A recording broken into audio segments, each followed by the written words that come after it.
जर भाजीला काय बनवायचं हे सुचत नसेल तर झटपट अशी एक रेसिपी आहे जी आपण कधीही बनवू शकतो आणि ती म्हणजे चिला. आपल्या सर्वांच्या घरात डाळीचं पीठ तर उपलब्ध असतंच आणि झटपट तयार होणारा चिला आज आपण बनवणार आहोत. त्यासाठी एक मीडियम आकाराचा कांदा मी घेतलेला आहे. कांदा आपण बारीक कट करून घ्यायचा आहे आणि त्यासोबत आपण 3-4 हिरव्या मिरच्या देखील घेणार आहोत. हॅलो फ्रेंड्स, वी ऑल फूडीजमध्ये पुन्हा एकदा सर्वांचं मनापासून स्वागत आहे. आणि पुढची रेसिपी पाहण्यासाठी माझ्या व्हिडिओला लाईक करा, सबस्क्राईब करा आणि आवडलं तर फॉलो देखील करा. तर आपला कांदा कट करून झालेला आहे. 3-4 हिरव्या मिरच्या देखील मी इथे घेतलेल्या आहेत.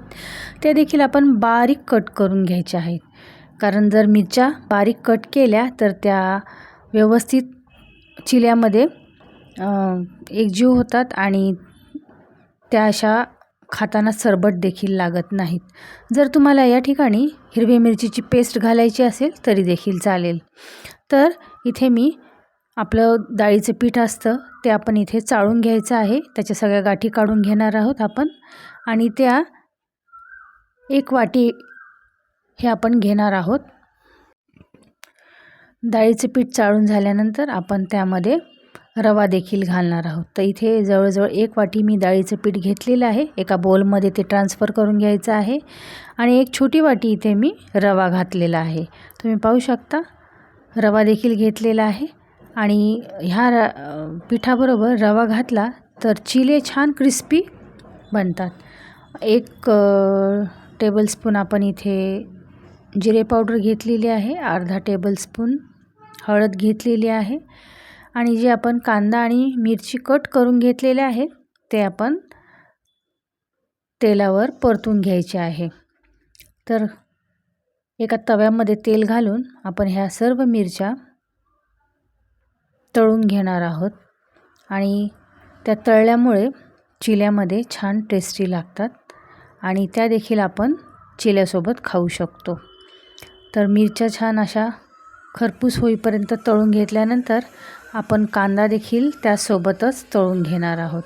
मिरच्या आपण काढून घ्यायच्या आहेत आणि त्याबरोबरच आपण नंतर लगेच कांदा देखील तव्यावर परतून घेणार आहोत. कांदा एकदम बारीक कट करून घ्यायचा आहे, त्यामुळे तो देखील चिल्याबरोबर छान असा एकजीव होतो आणि चिल्याला छान टेस्ट येते.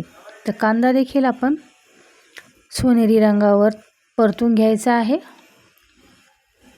आणि तो देखील आपण ह्या चिल्याच्या बॅटरमध्ये घालायचा आहे. तुम्ही पाहू शकता छान असा सोनेरी रंगाचा कांदा आपला तळून झालेला आहे आणि तो आपण काढून घेत आहोत. इथे एक विशेष टिप म्हणजे जर डाळीच्या पिठाने आपल्याला त्रास होत असेल तर आपण एक छोटा चिमूटभर असा ओवा देखील क्रश करून टाकू शकतो. छोटा टेबलस्पून आपण टाकू शकतो आणि आपली कोथिंबीर देखील आपण कट करून ह्यामध्ये घालून घ्यायची आहे. आता हे सर्व आपण एकत्र एकजीव करून घ्यायचं आहे. थोडं थोडं पाणी घालून आपण हे एकत्र करून घेणार आहोत. चवीनुसार आपण मीठ घालून घ्यायचं आहे आणि पाणी घालून आपण ते व्यवस्थित एकजीव करून घेणार आहोत. ह्याचं हे बॅटर अगदी व्यवस्थित एकजीव करून घ्यायचं आहे आणि ते जास्त पातळही नाही आणि जास्त घट्टही नाही. अशा प्रकारे आपल्याला हे बॅटर बनवून घ्यायचं आहे. थोडं थोडं पाणी करून आपण हे बॅटर बनवत आहोत. पाणी घातल्यानंतर 10 मिनटं आपण हे बॅटर झाकून ठेवायचं आहे रेस्टसाठी आणि त्यानंतर आपण लगेचच चिला बनवून घेणार आहोत.